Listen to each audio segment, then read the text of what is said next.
Según Génesis 47, 12, 27, durante la sequía en Egipto, José almacenó y preservó el alimento.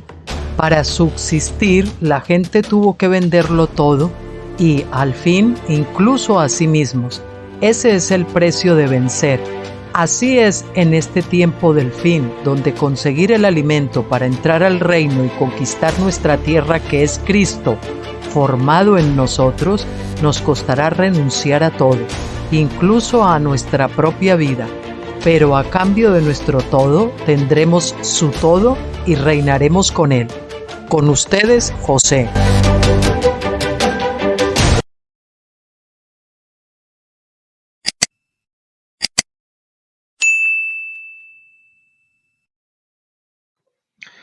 Hola, buenas tardes, ¿cómo están? Aquí con ustedes de nuevo y como les decía ayer, pues hoy vamos a estar viendo dos artículos del libro Reflexiones acampados en Gilgal, uno de mis libros. Eh, el primero se titula Ya te dijeron, apégate a las escrituras, yo no sigo doctrinas de hombres. Es un interrogante, ¿verdad? Y es porque muchas veces hablando con personas dicen, no, no, yo solo me guío por la escritura, yo no, ¿eh? Como que ellos tienen la panacea o la piedra filosofal para entender las escrituras y todo lo que no viene a través de ellos no sirve, ¿no? Y bueno, pues eso es, obviamente de entrada uno lo dejan pensando, pues dice, bueno, la palabra de Dios nos llama a escudriñarlo todo, y a examinarlo todo y retener lo bueno o a sacar lo precioso de lo vil también, ¿no? Pero no, entonces, claro, ¿cómo uno va a creer y va a aprender y va a, ¿eh? Uno puede pensar que ha nacido ya sabiéndolo todo y hay alguien que diga que, no, que desde que empezó nunca ha variado su doctrina, sus creencias en nada de lo que empezó, no tenía ningún error, especialmente si ha cambiado de iglesia, etcétera, ¿no? O alguno igual a lo mejor lleva toda su vida en el mismo sitio y solo lo que dice su pastor y ya, eso va a misa, como dicen, y nada más, ¿no? Pues no, vamos a tratar un poquito ese tema porque a mí me dejaba eso pensando. Algunas veces comentabas con una persona y le pasabas un artículo o un libro o de otro autor, no, no, es que yo... Sin embargo, ellos están examinando y leyendo autores también, ¿no? Entonces son los autores que ellos consideran. En fin, vamos a ir un poquito tratando ese tema. Bien, como ven aquí es una imagen que se representa a alguien que está subiendo por una escalera, representa el crecimiento y que llega, pues digamos, a la gloria, ¿no? Y en la gloria también vamos a seguir creciendo, porque Dios, pues nunca le acabaremos de conocer. Él es infinito, eterno, maravilloso y bueno, pues creciendo en el conocimiento de Dios por la eternidad y madurando y creciendo siempre más y más. Decía Pablo a Timoteo en la segunda de Timoteo 2:15, procura con diligencia presentarte a Dios aprobado como obrero que no tiene de qué avergonzarse, que usa bien la palabra de verdad. Bueno, no les dije nada, hoy es 20 de septiembre, miércoles aquí en España, tenemos un día primaveral con una temperatura suavecita, máxima de 23, 24 grados, así que estamos fenomenal, no estamos pasando calores. Y bueno, son ahora mismo las 17:16 aquí. Si esto es la palabra, esto sí es la palabra de Dios y parece admitir la posibilidad de ciertos grados de diligencia y de destreza en el trazado de la palabra, ¿no? Obreros el obrero aprobado que no tiene que avergonzarse, que usa bien la palabra de verdad, es decir, que uno tiene que aprender a usarla cada vez mejor, a trazarla cada vez mejor. Entonces, si ese texto admite esa posibilidad, ciertos grados de diligencia y de destreza en el trazado de la palabra por parte de los siervos de Dios. De los creyentes, creemos que así sucede y que los siervos crecen y maduran en el manejo de la palabra, de la escritura. Sin embargo, los omnisapientes o omniscientes, los que se creen, por eso lo he puesto entre comillas, que hoy nos ocupan, parecen afirmar, sin decirlo, que ellos fueron salvos sabiendo lo mismo que saben muchos años después. O sea, ya nunca han cambiado, ya lo sabían todo desde el primer día.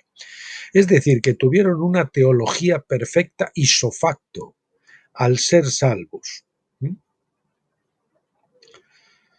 Aquí sobra esto. Ah, no, perdón, pensé que era un signo de admiración y es la I.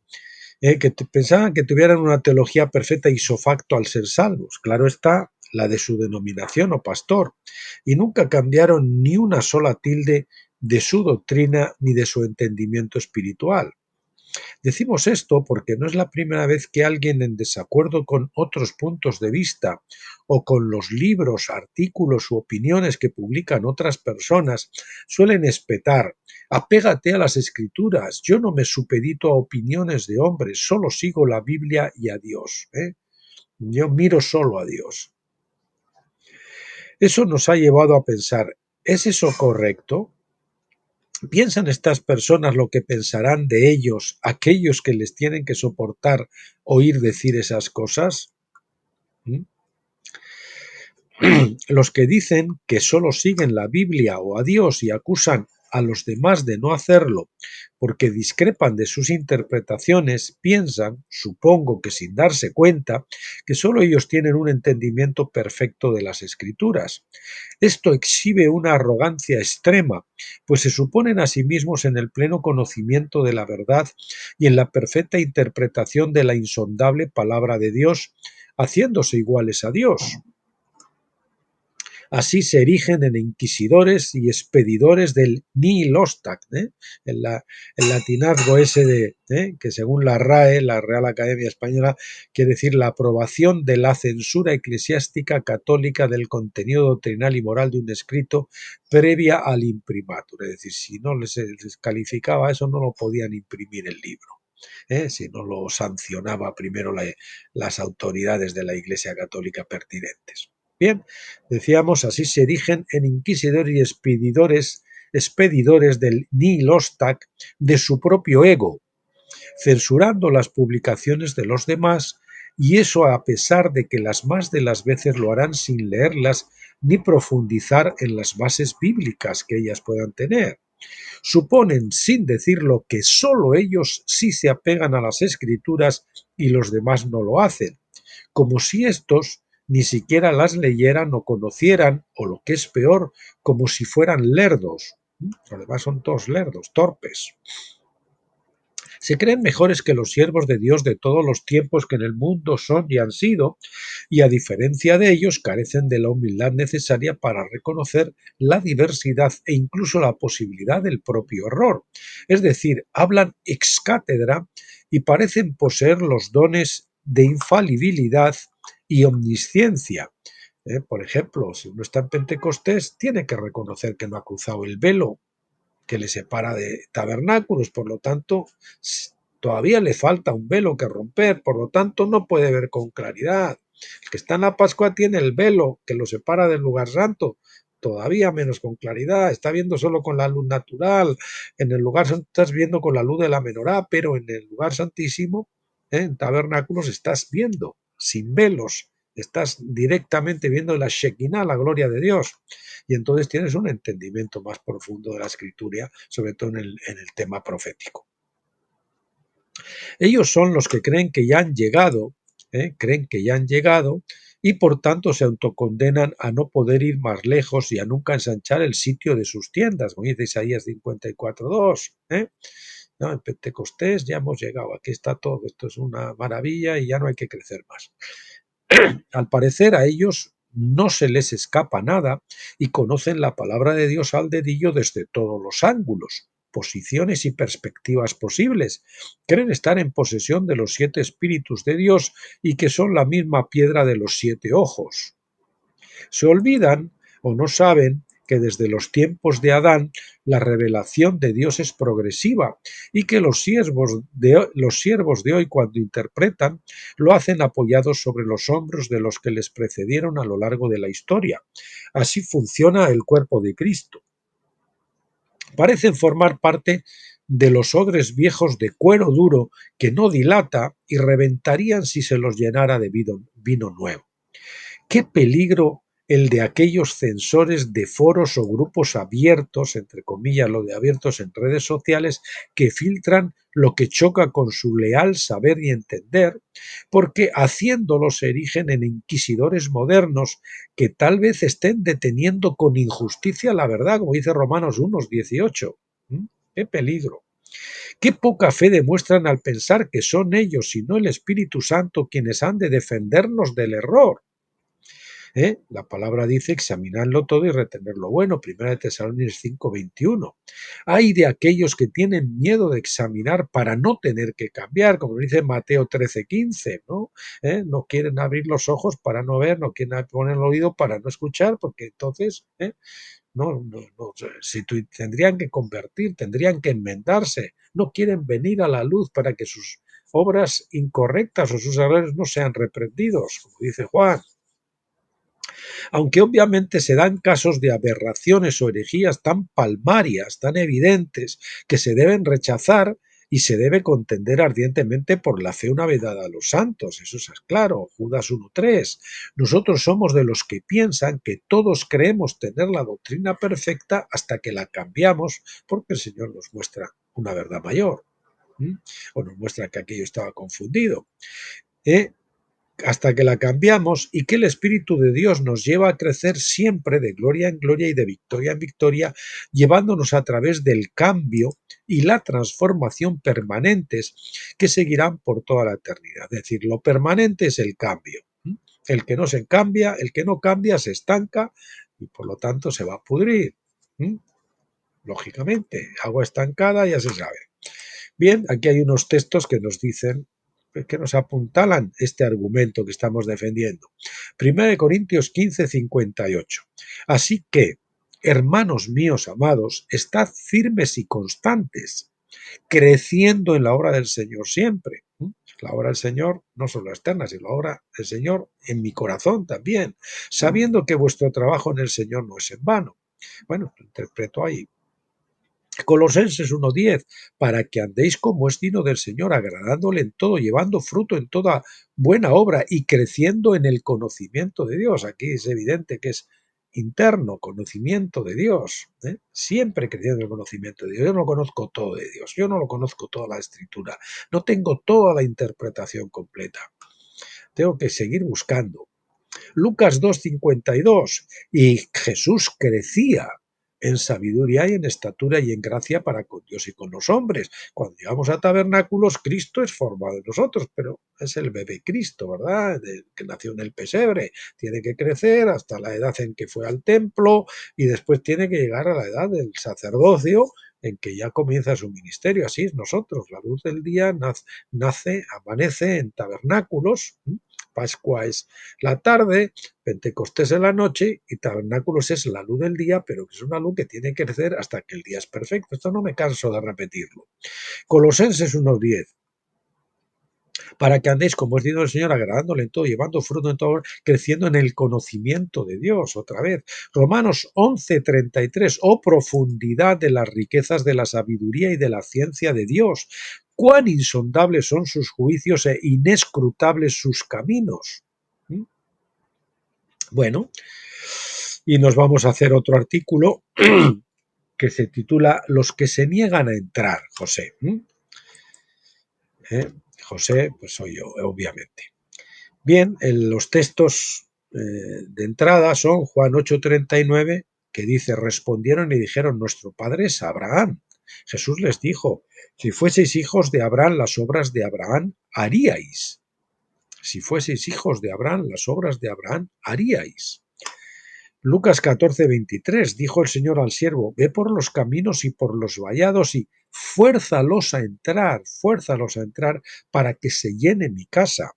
Porque os digo que ninguno de aquellos hombres que fueron convidados gustará mi cena. Esto está bien para aquellos que defienden el libre albedrío, pero Dios dice que hay algunos que hay que forzarlos y que los fuerza, que se lo cuenten a Pablo, a ver si él tuvo libre albedrío para convertirse, o a Jonás cuando se venía a España, pero en lugar de ir al sitio, a Nínive, donde el Señor lo mandaba, ¿verdad? Que se lo cuenten, a ver. Yo creo que Pablo nunca se arrepintió de que el Señor forzara su libre albedrío, entre comillas. Hay cristianos que han conocido y entendido lo suficiente del mensaje de la edad de tabernáculos, pero no se deciden a dar el paso de la rendición total para salir del desierto de Pentecostés, se resisten a morir a la carne. Han leído a los precursores de tabernáculos como Josh Warnos, Clayton Moore, Martin Stendhal, Evi, Rinaldo Texidor, si quieren. Vamos a ponerlo aquí también. Rinaldo Texidor, etcétera. Pero incomprensiblemente y obstinadamente se niegan a avanzar más allá. Me recuerdan a Moisés en el monte Nebo, que oteando el horizonte pudo ver la tierra que fluye leche y miel, pero murió en esa cumbre. Él representaba el viejo pacto. Estos están aferrándose al viejo pacto y no entienden y no quieren avanzar, no entienden o no quieren avanzar, o las dos cosas, el nuevo pacto representado por Josué. Se les nota porque de la abundancia de su corazón habla la boca, habla su boca. ¿Cuándo? Siempre que uno les comenta algo de la degradación de la iglesia actual en el desierto, se posicionan de su lado. Los disculpan con comentarios del tipo: Dios es misericordioso, Dios los tocará a su tiempo, déjalos, Dios hará la obra, etc. Hablan de continuo de morir al viejo hombre, pero permanecen en agonía interminable por aferrarse a los afectos humanos y materiales, a los últimos ídolos por vencer que aún les quedan, que tristemente aún están por encima de su amor a Dios, capaces de todo menos de obedecer, de todo menos de morir, y practican un ascetismo que piensan que están haciendo la voluntad de Dios y por eso están en una situación paupérrima o casi miserable. Y es porque el Señor los tiene que tener ahí hasta que se rindan. No, y ellos piensan que no, que es porque son muy santos. Me preguntaba, después de cierto tiempo, el porqué de tal actitud. Tal vez estén defendiendo y excusando la tibieza de otros para condenarse y justificarse a sí mismos, o para no tener que condenarse a sí mismos. ¿Será que así piensan detener el juicio de Dios? Acarician en lo íntimo que Dios no les juzgará a ellos mientras permanezcan agazapados entre la mayoría, en la incredulidad de los sin ley, de los anárquicos, que obstinadamente se niegan a obedecer y abandonar toda argucia o treta carnal, toda religiosidad, todo ídolo, toda hueca verborrea espiritualoide o pseudoespiritual, como quieran. Ese es un palabra mío, ¿no? Espiritualoide.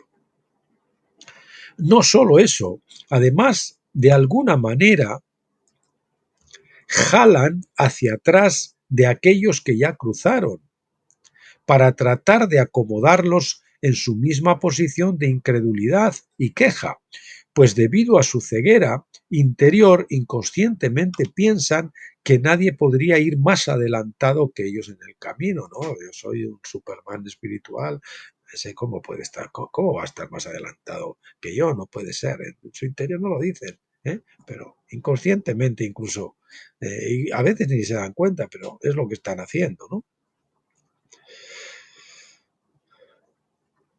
Saben que están en el desierto y te lo confiesan, estamos en el desierto y tal, y no sé qué, ¿verdad? Pero ¿quién podría haberse atrevido a cruzar el Jordán antes que ellos? Es decir, ellos piensan que todos los demás están con ellos ahí, que nadie ha podido cruzar. ¿Cómo se les va a escapar a ellos a alguien? Tal vez en lo íntimo de su corazón acarician la idea de su propio reino, aunque sea muy pequeño, tal vez solo del tamaño de su hogar o del grupo en casa que presiden, pero su propio reino al fin y al cabo. ¿Cómo abrazarán ellos una conjunción espiritual superior a la que someterse y por la que orientarse, alguien que los tutele espiritualmente, haciéndose a sí mismos morir a su propia anarquía, preconcepciones, planes, reino?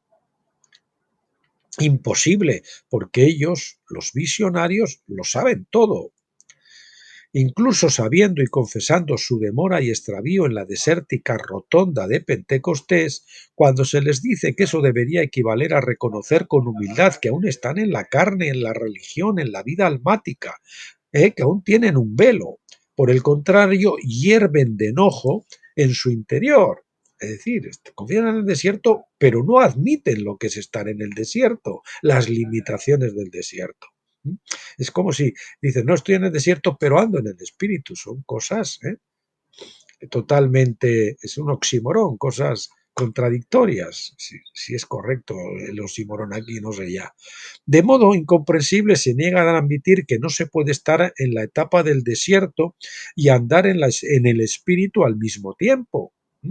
Y tiene cierta lógica que piensen así, pues al no haber sido circuncidados sus corazones no pueden discernir su alma de su espíritu, la carnalidad de la espiritualidad, tal y como Pablo nos dice en Hebreos 4:12, porque la palabra de Dios es viva y eficaz y más cortante que toda espada de dos filos y penetra hasta partir el alma y el espíritu, las coyunturas y los tuétanos y discierne los pensamientos y las intenciones del corazón. Es del Jordán partiendo las aguas, separando las viejas de las nuevas. Siempre este es el tema de José, de Graneros de José. Partir o separar el alma del espíritu que están mezclados. En la Pascua, en Pentecostés todavía están mezclados, aunque en la Pascua todavía el espíritu no se ha desarrollado, ni siquiera uno canta ni siquiera nada del espíritu. En la Pascua, en Pentecostés ya empiezas a cantar cosas del espíritu, pero al estar mezclado no las disciernes y te confundes.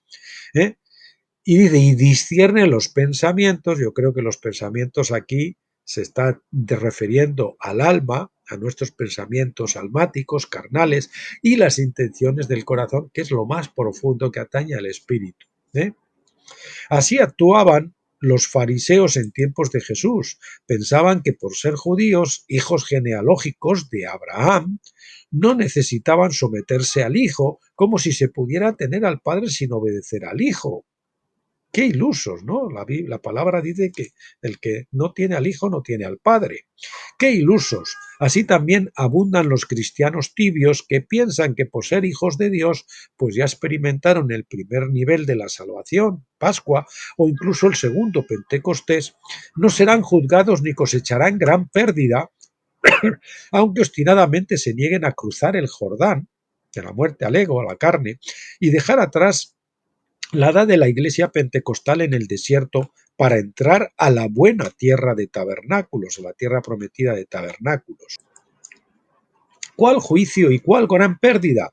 Pues nada más y nada menos que el de los rebeldes que, habiéndose negado a entrar a la tierra, serán juzgados con gran aflicción y se perderán la primera resurrección y gobernar con Cristo en el milenio, y sólo serán levantados pasados los 1000 años junto con los incrédulos, aquellos que, cuando dice, algunos están escritos en el libro de la vida, y esos no son arrojados al lago de fuego, aquellos también que fueron salvos a través de las cosas hechas, nunca oyeron de Jesús, pero a través de la creación, pues fueron salvos, como dice Romanos capítulo 1.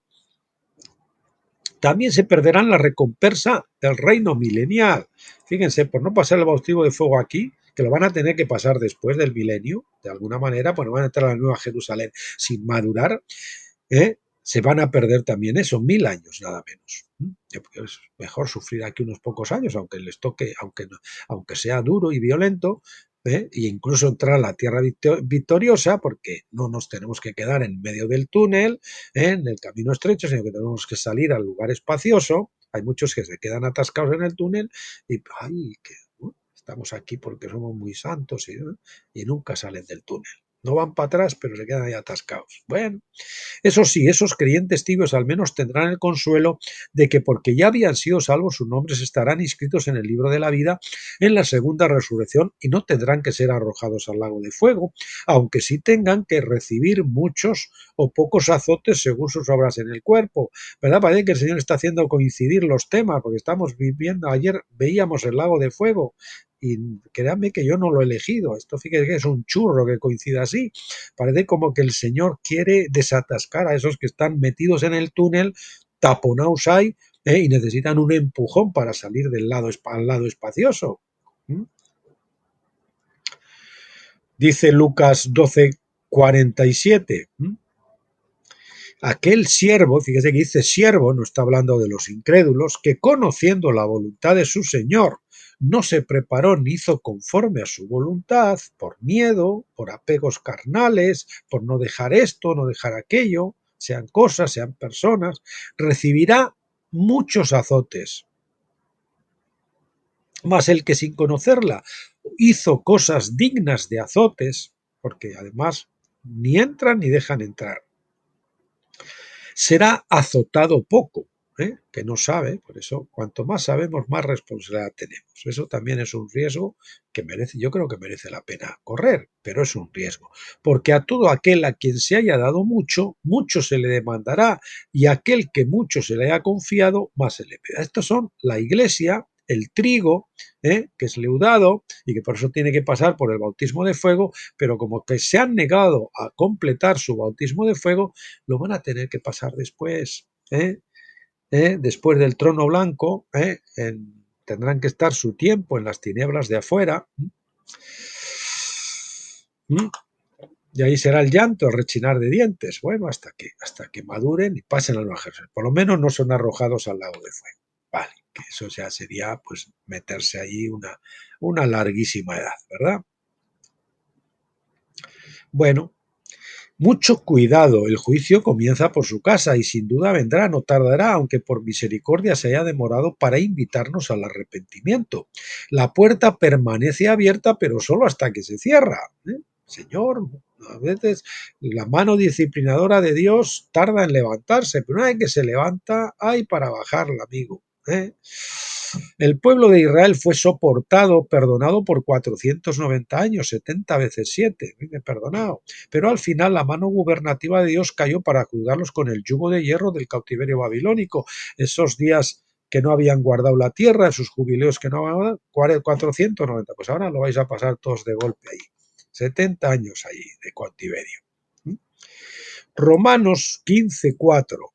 Porque las cosas que se escribieron antes para nuestra enseñanza se escribieron a fin de que por la paciencia y la consolación de las Escrituras tengamos esperanza. El Señor castigaba, disciplinaba a su pueblo y nosotros somos su pueblo. No hay ninguna diferencia. Ellos eran la iglesia en el desierto y ahora nosotros somos la iglesia en el nuevo pacto, que viviendo, los que no pasan de Pentecostés, pero viviendo de alguna manera por el viejo pacto, porque para vivir por el nuevo pacto hay que llegar a la madurez de tabernáculos, que es el verdadero evangelio que se discierne o se diferencia de la religión, o de una mezcla de religión, de antiguo y nuevo pacto que tenemos en Pentecostés, y de la religión de la Pascua.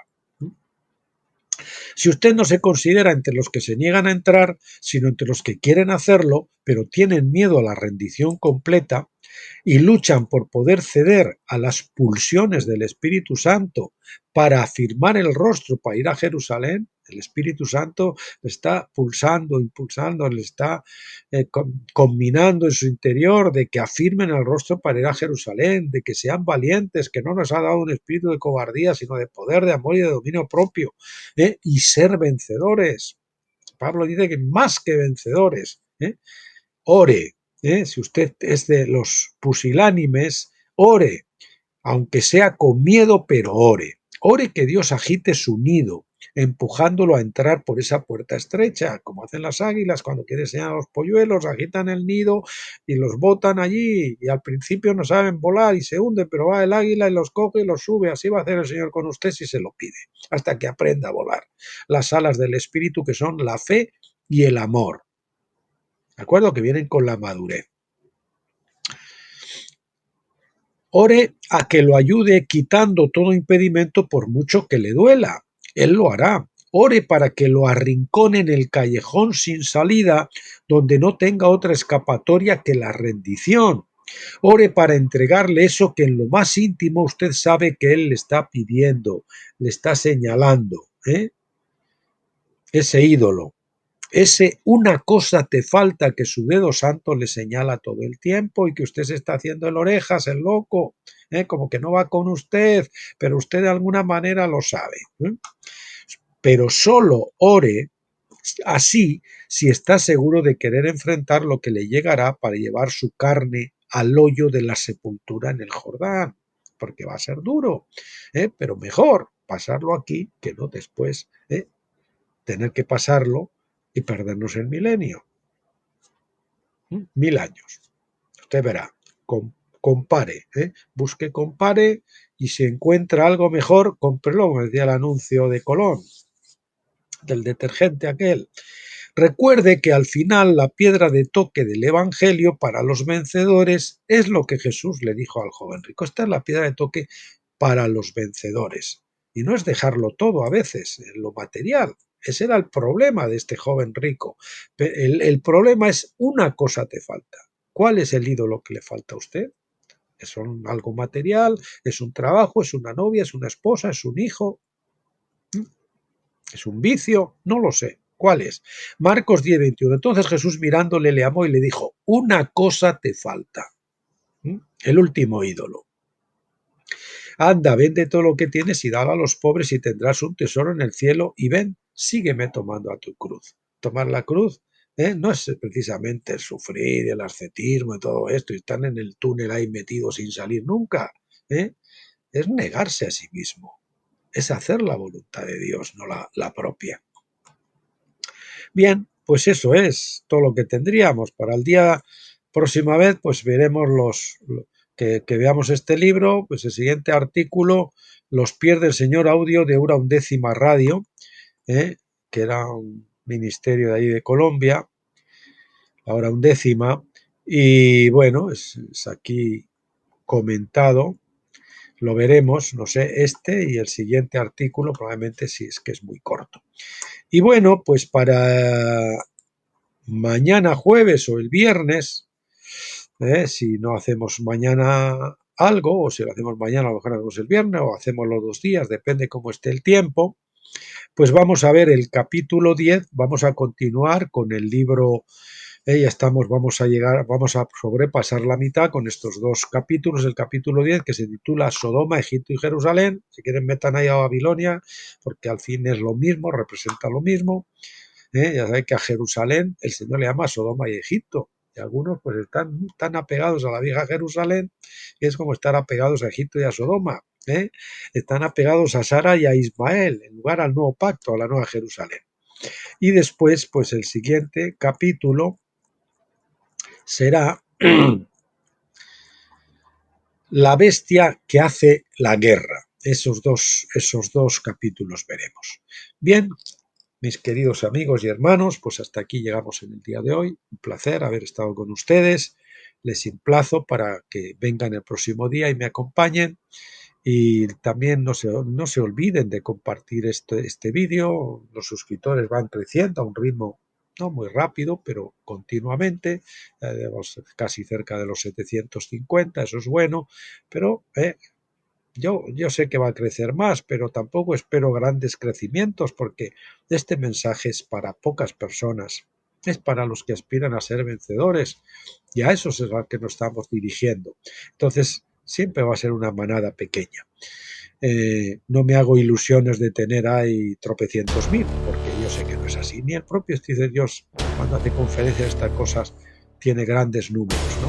Es un mensaje para gente reducida, para los vencedores, para el remanente. Entonces, pues nada más, les dejo en las manos del Señor. Hasta entonces, pásenlo bien.